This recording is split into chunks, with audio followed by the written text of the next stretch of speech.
A new synthetic killer drug known as flakka is spreading rapidly across the United States and already causing an epidemic of overdose fatalities and acts of violence. We're talking about flakka. Flakka? The drug is called flakka. Some have dubbed it the insanity drug. And it's everywhere. It's been described as the scariest drug in the world. More powerful than heroin or cocaine. This is a synthetic drug that can alter your state of mind, raising excited delirium, body temperature, and literally losing their mind.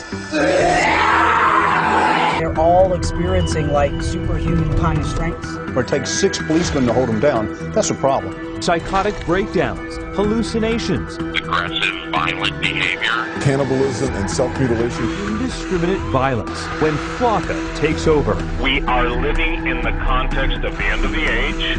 We are a nation under judgment.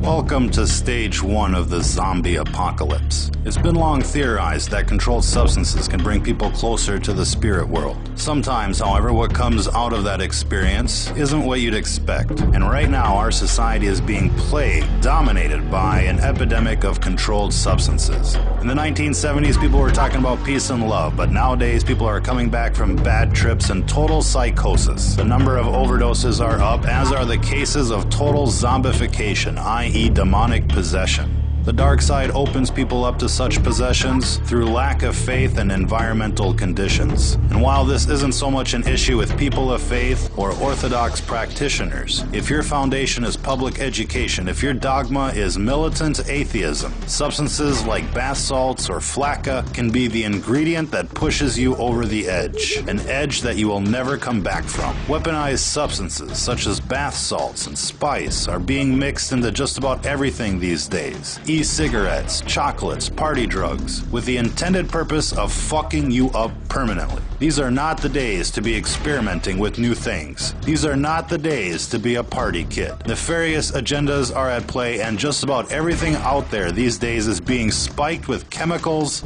to do you in. This recent craze of legal highs, for example, has become epidemic in proportion. Coupled with the outbreak of pharmaceutical abuse, heroin abuse, meth abuse, this all has the potential to doom an entire generation like never before. Our message is clear. Don't be a guinea pig. Whatever is out there circulating on the streets these days is experimental in nature. Cities are receiving experimental batches so that the effects can be recorded and analyzed. Now, we'd like to think that most of you out there have the common sense to avoid these types of substances. But if not, let this be a fair warning to you. If what you're into is not 100% natural, if your surroundings and mental state is not 100% positive, whatever you're thinking about is not worth the experimentation. Even alcohol has the potential of channeling in evil spirits. If you go to a liquor store, in British English societies, hard liquor is called spirits, and it's called spirits for a very good reason. Again, these are gateway substances, and when they're added to the atheist psyche, anything is possible. If you've ever seen somebody turn bright red while drinking, you're basically watching demonic forces take over. Most times, the affected individuals are unaware, and while most of us dismiss their drunken behavior as simply being drunken behavior, there is something else going on. The dark side is constantly trying to induce what's called mutation by design. It's the main reason why everything you buy is laced with chemical or unnatural substances. They call the food GMOs, with the intended purpose of changing the composition of people from a natural state to an unnatural state, from a natural vibration to an unnatural vibration. And while this gets into the metaphysics of the world at large, what you're seeing here isn't natural,